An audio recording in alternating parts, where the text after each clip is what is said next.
Hello, everyone, and welcome to the OESL Weekly Recap. David is here. I'm going to point. There we go. David's there. Yeah. Evan here. Centurion and Jedamind in the Discord. Thank you guys so much for joining us again for another, little episode, podcast, however you want to call it. David's got Yeah. a new camera, so hopefully he's looking pristine. Let's hope. Let's hope. Um, just it's going to be kind of short here. We came up with some Yeah. topics, but it should be relatively a shorter week. David, if you want to start us off talking about some standings and some Yeah. matchups that have happened. Yeah. I won't have as in depth of a recap this week, but this was the week of number ones where all the number ones kind of emerged, all the undefeated solo teams. So you got Sequoia at the top of the Rivals 1A standings, up there undefeated and alone. You got Yukon. I feel like Yukon, it kind of came out of nowhere for me. Did that come out of nowhere for you too? I mean, Yeah, we should have seen that they were 3-0 last week, but I'm sure we did see that. But yeah, so happy to see that for them. yeah. No, Waso I think is the powerhouse there, but Yeah, I don't know if they've played or not. That's probably something I should have looked up before. But yeah, it would have been real good. But no, it's fine. You can look that up while I keep moving on if you want. And R6, 1A, we have Cash. Not as big of a surprise there. In Union City, I mean, they're hanging out at 4, so there's still a shot for them to maybe try and challenge for that top spot again through playoffs.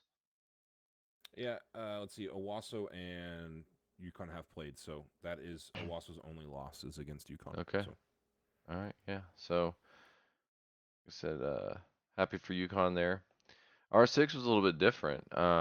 We have a three-way tie, 2, 3, and 1 teams at the top, but it's because one of those has lost to the number 4 team. So, if playoffs were happening today, how would that tiebreaker look? yeah, so first of all, it goes by win loss record. Of course, that's the first factor, and you can find all this information in the code of conduct in section 9. But then the next determining factor is going to be head to head, and so Norman North has beat Jinx and Putnam City. Those are their losses. But like you said, Norman North lost to Bigsby, which is the number 4 team. Bigsby was Mhm. just on that week, I guess, and so in my mind, the if playoffs were today, Norman North would be number 1. Number 2 would probably go to whoever has the higher win loss or map count, which is I guess they're best in one, so they would be the same. So that one's kind Right. of irrelevant. Forfeits would be next, and then strength of schedule. So, but because playoffs aren't starting today, they I Right. believe are playing this week. I think their matchup is Jinx and Putnam City. So Yeah, I can switch over here. It looks like, yep, Jinx and Putnam City. So we'll get more tie-breaking rounds in between, but I thought it would be good at this moment to kind of, I mean, especially seeing the 2A standings like that, just to let people know how that's going to be determined. Because we're usually not determining that for the top anyway. It's usually that fourth, sixth through sixth area that gets really tied up towards the end of a season. So, yeah, it's kind of a unique situation, like you mentioned, that there's a three-way tie. Very, towards the end of the season, you get those undefeateds. I think in every single game, that number 1 seed is undefeated in this so far in. right, usually about mid-season, and with the number of teams we have in Swiss, that is. But yeah, and so here again in Rocket League 1A, Dove Science Academy has emerged as the undefeated and the number 1 in 1A. And in Rocket League, um, Bixby did defeat Noble, and so now Bixby's taking that number 1 spot in 2A Rocket League. That was a close match, right? It was 3-2 in It the was, series. yeah. Yeah. I mean, yeah, there were some where the first game was 7-0 Bixby, but then Noble came back and won the next 2 games, but by 1 point each. And then I think Bixby took the next two, I want to say, by 1 point. So All about I momentum. think, yep. And so it in the end went Bixby's way. So Yeah. David is a employee of Noble, so he's a little yeah, biased there. You could yeah, a little kind of feel biased. Yeah, I'm not. you could feel Yeah, a little down. He feels a little down there. yeah, but it's okay. It's okay. I love competition. I love the rivalry aspect. So um, cannot wait to play Bixby again. So and then in Valorant 1A, Solana has emerged as the top. I think they just beat out Atoka last week, maybe. I think that was the team. And then in 2A, Moore has emerged there. And didn't you say there's kind of a little rivalry? Yeah, more I think in Owasso are playing. They've played like Okay. the last 2 weeks. They've Yeah. played each other in like most titles, and they're just constantly at the top. I mean, they're obviously large high schools, Right. both 6A, so they have a large student population to pull from, but they just seem to be consistently at the top in most games that they play in. So I Yeah. don't know if there's a rivalry, but I could see something becoming. I mean, they play each other in other leagues in these games as well, so they should know each other very well by the time end of the season. Yeah. I would think so. I'm just gonna pull us back up here. Because really, I think what we had Yeah, I think we're is going to talk about next some up is Fortnite stuff. Yeah. yeah, some Fortnite. So um, we really want to emphasize you guys connecting the Epic accounts. I'll pull up one of our matches, and I showed this last time. I know I'm trying to pull it up before I put it up on screen.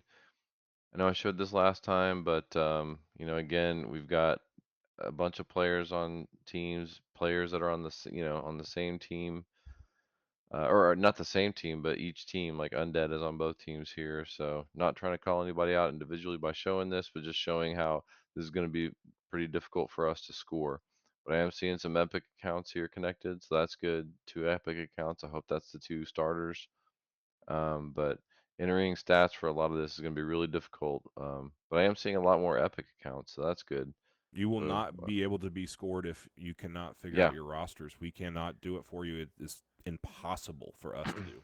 So if yep. you're League not doing OS, it, yeah, you know, you can't get yeah. scored. League OS is working on the scoring formula right now, but as soon as they get that done and we put these stats in, if these aren't fixed, you're just not going to have a score until y'all get it fixed. But we'll be able to go back and fix it before the end of the season. But we're about midway. Um, we need to see these rosters filling out correctly. So, Yeah, we can't do and it then for you. It's nope. I mean, we yeah, don't because we I don't don't. have the time, Yeah, effort, and ability to be able to do you it have for to you. do So it. You have to do it for up to two teams. We'd have to do it for what do we have? Like, 46. yeah, 46 teams. So, I mean, it's just we just need that kind of that help on that. And then last week in the middle school, we had some teaming issues come up, Yeah. and I thought, So yeah, we're we'd manually talk about reviewing that. that. We're manually reviewing those games right now. It was pretty blatant that what we saw. Hmm. We're still kind of the board is still kind of mulling over some decisions. The investigation is still going on as far as the team that got complaining, or I say complaint against them. The team that got caught, um, they're guilty. I mean, they admitted it, Yeah, but they of course said some other names that were in there, so we have to do a full investigation into the games and make sure that we are doing our due diligence to make sure other teams aren't doing it. We don't want to just punish one team that is breaking the rules. We want to punish all the teams that are breaking the rules. We can't be selective. We have to be professional in this kind of stuff. So, teaming not allowed. You can't land together if for the same school. You can I say that you can land together, but you need to fight. You can't just roll the map together as a squad. If you land together and you're from the same school, you got to treat them as an enemy team. They're not your friends, kind of thing. So that yeah, investigation is ongoing. yeah, and just really as coaches, just be sure that you have your two Fortnite teams not in the same comms together. Make sure, hopefully, they're both wearing headsets and not in the same comms, so that they don't even hear each other really. And try to have them sitting apart if possible. I know some schools only have five PCs, so they're just right there next to each other. But do the best you can to kind of separate that off because, or just have one team if you can't, you know, if you can't make it happen. I don't know, but But yeah, it's not fair to the teams that only have one team in there. I mean, it's If not we a wanted you playing squads, we would have made it squads instead of duos. right. Yeah, yeah. So, but anyway, I Yeah, I hope think that clears the air about uh, teaming. yeah, it, yeah, you should know it if you see it as a coach. Players Mhm. don't do it. There's some things that we can't handle, like that we can't detect. Like, hey, passing by somebody in the hallway, hey, we're gonna land here, you land there, kind of thing. Like we can't stop that. It's kind of an honor system thing. Right. Those things are not allowed, but I can't stop you. We can't stop that. But as a coach, you should know that they can't talk to each other about weapons and different parts of the area where other teams are rotating to. They should be completely separate. So, David, I think you had something about some SSBU stuff. Is that right? Oh yeah. I do. Yeah. So just coming back to the calendar as always, we have two events coming up this week. The Northwest seeding finally is happening at Deer Creek on Thursday, and on Friday, the Northeast will have their regional in And I will be Tahlequah there. at Sequoia, I and will you will be. be there. I'll be Yeah. there again. I'm looking forward to traveling all the way to Tahlequah again. So, Yep. And then we have a week off for most schools' fall breaks, and then we'll have and I don't think um, any games are happening, right? Or they're happening and yeah. they're just getting rescheduled. No, that's correct. We are this week of the 12th through, or we'll say, the weekdays, the 13th through the 16th, basically. There's no PC matches scheduled either. So now a couple like Noble's fall break is the 17th through the 20th. So there's some schools like us that are just going to we need to reschedule those Monday games. So the 20th will be scheduled, but I think about every school calendar we looked at was the week of the 13th was fall break. So we just kind of took a break in our own league. In the past, we've had like multiple weeks from different schools. It was all over the place, but this year it seemed to kind of line up. So we just left it that one week off, and maybe a couple schools had to reschedule on the 20th, or we'll just have them come in and play. I mean, sports do that all the time. So, but yeah, that was it on that. And then uh, be sure to be checking our socials and checking the Ed site. You can get to it from the old site by clicking on this two. I don't know why they used the two icon for it, but the V2 preview, you can click on that and that'll take you into the Ed site. And you can see here we've got a couple of articles now. We're going to get one up probably Monday or Tuesday about Saturday's high school event as well, because we crowned a regional champion for the Southeast. And so we'll have an article about that. You can click into these articles and there's more to read about them there. It's So about the we're Madison also player, right? Yeah, Madison Middle this one's School. the Madison Middle School player out of Bartlesville. The previous one was the OCA player. So we've got those two poised to meet each other at the area at US Grant on November 1st. So that'll be fun. Um, and we post these articles on Facebook. Also, these episodes here we post on Facebook and YouTube. So I wish it doesn't look like on the news site you can get to our socials very easily. They're hopefully working on that. I'm going to click on the old league site. I just want everyone to notice something I just noticed the other day is on this homepage, you can get to our socials from League OS. So I'm hoping they bring those links over to the new site soon. But just know if you click on it, it will take you in to Facebook where you can see some posts about the same thing that'll link back to our Edge site. So anyway, just kind of wanted to go over. We're trying to be more active on social media, and we want to highlight your schools. We'll repost, if you guys post stuff like we've done here. So, And David um, and I are the worst at social media, at least yeah, posting on social media. So, bear with us. We'll do our best, and hopefully, there's some content there that you can enjoy. yeah, we have other board members contributing. Like Hopkins made these graphics, which is nice. So that helped. So it's great to have a team effort here. But we've got, yeah, we're getting better at it. So um, be sure to be checking our socials and posting on your own school's socials and letting us know, and we'll repost it.